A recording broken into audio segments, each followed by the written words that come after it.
नमस्कार मुलांनो, नवीन व्हिडिओमध्ये आपल्या सर्वांचे स्वागत आहे। मागील व्हिडिओमध्ये आपण संख्या विस्तारित रूपात कशी लिहावी याची हे पाहिलो आहोत। आजच्या व्हिडिओमध्ये आपल्याला अधोरेखित अंकांची स्थानिक किंमत लिहायची आहे। पहा, संख्येमध्ये काही अंक असे आहेत जे अधोरेखित केलेले आहेत। अधोरेखित करणे म्हणजे काय? अंडरलाईन करणे, त्यांच्या खाली रेषा मारणे, खून करणे थोडक्यामध्ये। तर या ठिकाणी 8 आणि 9 या दोन संख्या अधोरेखित केलेल्या आहेत आणि या दोन अंकाची स्थानिक किंमत आपल्याला लिहावयाची आहे। मग आता सुरुवातीला संख्या वाचन आपण असं करतो, एकक, दशक, शतक। मग 9 हे कोणत्या स्थानी आहेत? या ठिकाणी 9 हे अधोरेखित अंक आहे। 9 हा 9 हे शतक स्थानी आहे। मग 9 ची स्थानिक किंमत काय होईल पहा, असं लिहा। मग इथं 9 ची स्थानिक किंमत बरोबर। मग 9 ची स्थानिक किंमत किती आहे? एकक, दशक, शतक स्थानी आहेत, म्हणून 900 आहे। तुम्हाला 900 आहे कळालं, पण ज्या मुलांना 900 सुद्धा लिहिता येत नाही त्या मुलांना सुद्धा स्थानिक किंमत लिहिता येते। कसं पहा, 9च्या पुढे दोन स्थळ आहेत, 4 1 आणि 0 एका ठिकाणी। मग 9च्या पुढे 2 0 दिले, 900 झाले। अशा प्रकारे 9 ची स्थानिक किंमत आपण या ठिकाणी लिहिलेली आहे। आता दुसरी, या संख्येची दुसरी अधोरेखित संख्या 8 आहे। चला बरं, 8 कोणत्या स्थानी आहे पाहू। एकक, दशक, शतक, हजार, 10,000। 10,000 या ठिकाणी 8 आहे, म्हणजे 10,000 गुणिले 8 80,000 झाले। म्हणून या 8 ची किंमत काय झाली? 80,000 झाली। मग आपल्याला असं लिहावं लागेल या ठिकाणी 8 ची स्थानिक किंमत बरोबर किती? 80,000। कारण 8 हे 10,000 ठिकाणी आहेत, मग 80,000 अशा प्रकारे। मग ढोबळमानाने पाहिलं तर 8च्या पुढे किती स्थळ आहेत संख्येचे? 1 2 3 4 आहेत। 1 2 3 4 0 8 वर 80,000 झालेले आहेत या ठिकाणी। मग अशा प्रकारे या संख्येतील अधोरेखित दोन्ही अंकांची स्थानिक किंमत आपण या ठिकाणी लिहिलेली आहे। पुढची संख्या पहा आता, एकक, दशक, शतक, हजार, 10,000, लक्ष, दशलक्ष, म्हणजे 98,07,665 ही संख्या आहे। मग या ठिकाणी 7 हा अंक अधोरेखित केलेला आहे। मग 7 ची स्थानिक किंमत आपल्याला सुरुवातीला लिहायची आहे पहा। 7 ची स्थानिक किंमत। आता 7 ची स्थानिक किंमत 7 अंक जशास तसा लिहायचा। आणि मग 7 कोणत्या स्थानी आहेत? हजार स्थानी आहेत। मग शतकाचा 0, दशकाचा 0, एककाचा 0 झाले 7,000। 7 ची किंमत, किंवा 1 2 3 स्थळ पुढे आहेत, 3 0 लिहिले आपण। अशा सोप्या पद्धतीने सुद्धा जर आपल्याला जमत नसेल तर अन्यथा स्थानवाचन करूनच त्याची किंमत लिहावी लागते, लिहिणे योग्य आहे। आता या ठिकाणी पहा, हे दशलक्ष ठिकाणी आहेत 9। मग 9 ची स्थानिक किंमत बरोबर 9 जशास तशी लिहा। 9 दशलक्ष स्थळी आहेत, मग लक्षचा 0, 10,000चा 0, हजाराचा 0, शतकांचा, दशकाचा आणि एककाचा। बघा आता मग बरोबर 90 लाख आलं का नाही? एकक, दशक, शतक, हजार, 10,000, लक्ष, दशलक्ष। तर 9 ची स्थानिक किंमत ही या ठिकाणी 90 लाख आहे। अशा प्रकारे सोप्या पद्धतीनं आपण कुठल्याही संख्येतील अधोरेखित अंकाची स्थानिक किंमत अचूकपणे लिहू शकतो।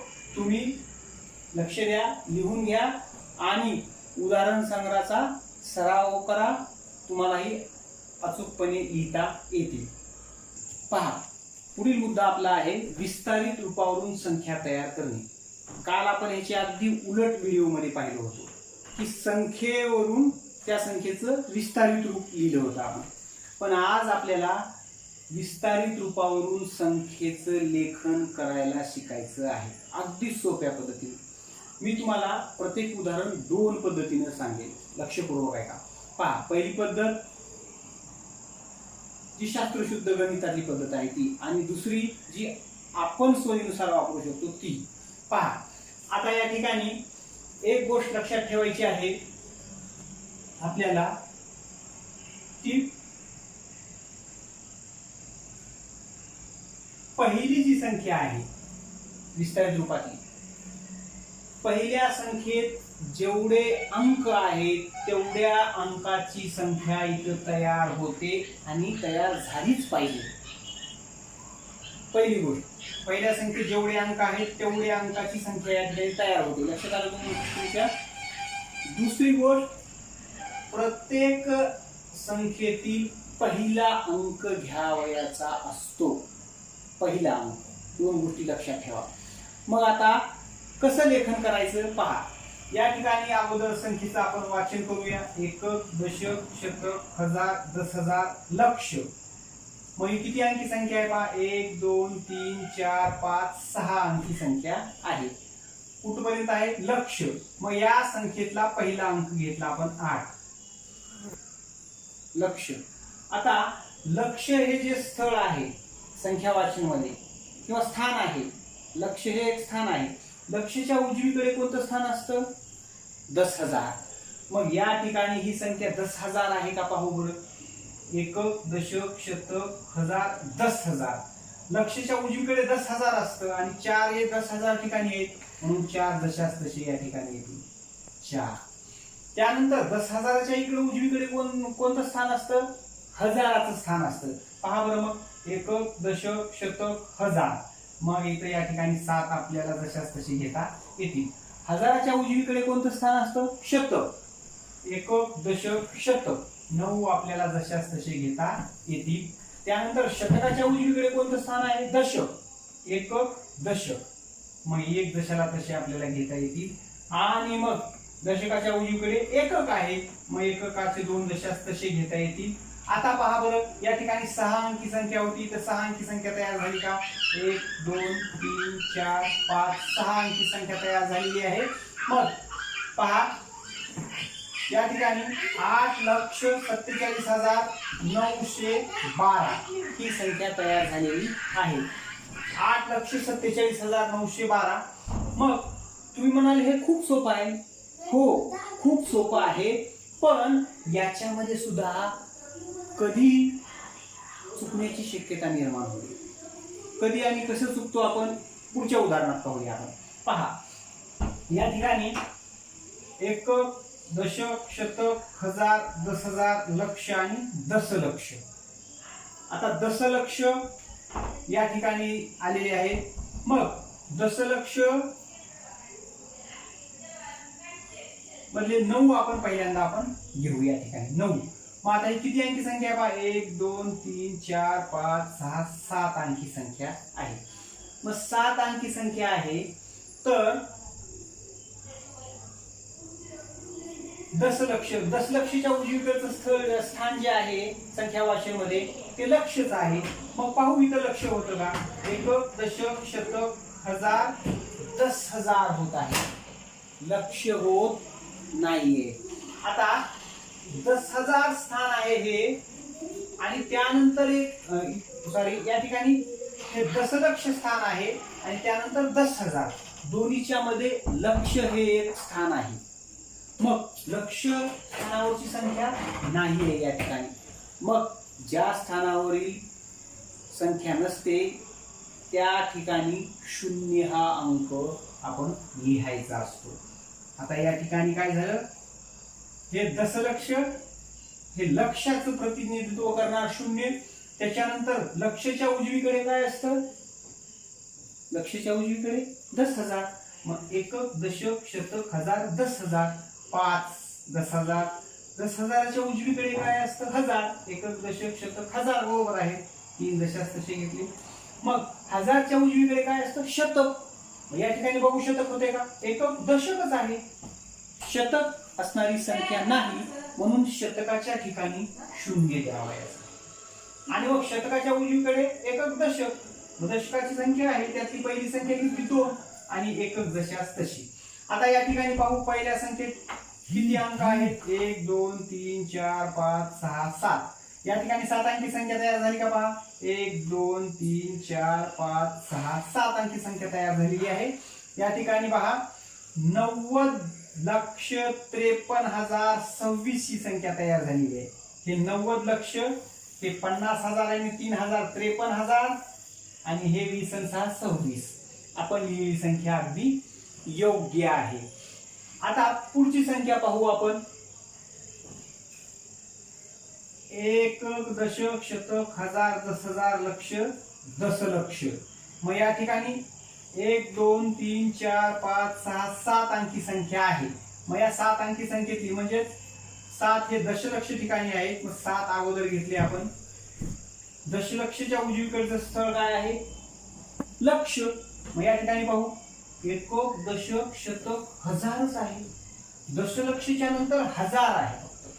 मग मध्ये लक्ष आणि 10,000 दोन स्थानावरील संख्या या ठिकाणी नाहीये, म्हणून दशलक्षच्या नंतर लक्ष साठीचा एक शून्य, 10,000 साठीचा एक शून्य आणि मग 10,000च्या नंतर हजार असते. मग हजार मध्ये एकक दशक शतक हजार आहे. मग ती पहिली संख्या घेऊ हजारातली 4. त्याच्यानंतर शतक असतं, शतकातली पहिली संख्या या ठिकाणी 6. त्याच्यानंतर दशक असतं, दशकाचा 1 आणि एककाचे 8. आता या ठिकाणी बघा ही किती अंकी होती? 7 अंकी संख्या होती. 7 अंकी संख्या तयार झाल्या का पहा. 1 2 3 4 5 6 7.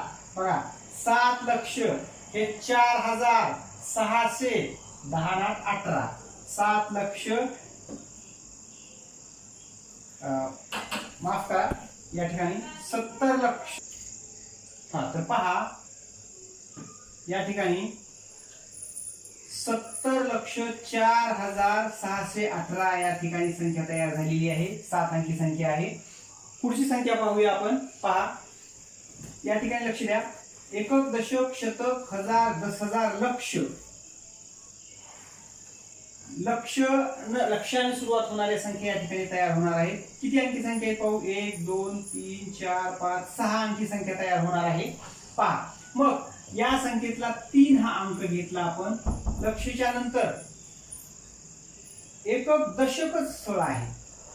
पहा लक्षच्या नंतर दशक स्थळ आहे, त्याच्यामध्ये हजार 10,000 आणि शतक 3 स्थानावरील या ठिकाणी संख्या नाहीये. मग बघा 10,000चा शून्य, हजाराचा शून्य, शतकाचा शून्य, मग हे दशकामधले 6 आणि हे एककाचे 6. आता या ठिकाणी ही जी संख्या होती 6 अंकी ती तयार झाली का नाही पहा. 1 2 3 4 5 6 अशा प्रकारे 6 अंकी संख्या तयार झालेली आहे. मग संख्येचं वाचन केलं तर काय होईल? ही एकक दशक शतक हजार दशहजार लक्ष 3,66,000 अशा प्रकारे संख्या तयार होते.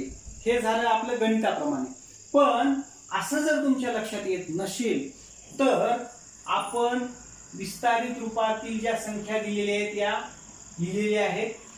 या संख्यांना मोजून सुद्धा संख्या तयार करू शकतो. कसं पहा, एखाद्या संख्येतील अंक मोजून या ठिकाणी पहा हे प्रत्येक या संख्येतील पहिला अंक लिहावयाचा आहे, लक्षात ठेवा.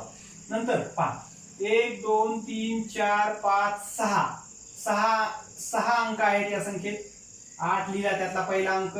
आता 6च्या नंतर एक न कमी होत जातात. मग या ठिकाणी 5 असले पाहिजेत. 1 2 3 4 5 बरोबर आहे. 4 जशास तसा घ्या. 4 असले पाहिजेत. 1 2 3 4 4 या ठिकाणी 4 मधली पहिले 7 घेतला. त्यानंतर 3 असले पाहिजेत. 3 आहेत. 1 2 3 9 घेतला. 2 असले पाहिजेत. 2 आहेत या ठिकाणी पहिला अंक घेतला त्यातला आणि मग 1 घेतला. आता या ठिकाणी पहा 1 2 3 4 5 6 7 7 अंकी संख्या आहे. त्यातला पहिला अंक घेतला 9 आपण. आता 6 अंकी असली पाहिजे पुढं. 1 2 3 4 5च अंकी आहे. 7 अंकीच्या नंतर 6 अंकी संख्यामध्ये असायला पाहिजे होती विस्तारित रूपात, पण ती नाहीये. म्हणून त्या 6 अंकी संख्येसाठी 0 द्यायचा. त्यानंतर मग 5 अंकी संख्येतली पहिली संख्या घेतली.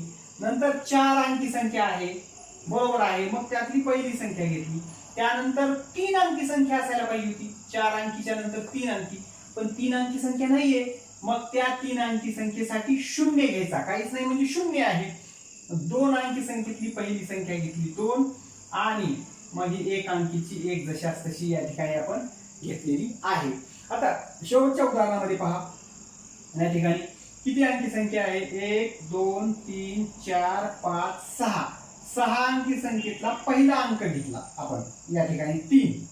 मग त्यानंतर 2च अंकी संख्या आहे. 6 अंकी संख्येच्या नंतर 5 अंकी संख्या नाही, 4 अंकी संख्या नाही, 3 अंकी संख्या नाही, म्हणजे 3 संख्या नाही. कोणत्या? 6 अंकी संख्येच्या नंतर 2च अंकी संख्या आहे, म्हणजे 6च्या नंतर 1 न कमी होणारी 5 नाही, 5 नंतर 4 नाही, आणि 3 अंकी संख्या, अशा 3 संख्या नाही. म्हणून 5 अंकी संख्येसाठी 1 0, 4 अंकी संख्येसाठी 1 0, 3 अंकी संख्येसाठी 1 0, आणि 2 अंकी संख्येसाठी हे 6, आणि 1 अंकी संख्या जशास तशी. तर अशा प्रकारे आपल्याला विस्तारित रूपावरून सोप्या पद्धतीनं संख्यालेखन सुद्धा करता येतं. हा व्हिडिओ परत 1-2 वेळा पहा, तुम्ही पॉज करून पहा, उदाहरण लिहून घ्या. उदाहरण संग्रहात अनेक उदाहरणं आहेत अशा प्रकारचे, ते सोडवा. नाही समजलं तर मला सांगा, आपण परत दुसरा एक व्हिडिओ यावर बनवूया. आजच्या व्हिडिओमध्ये मी इथेच थांबतो.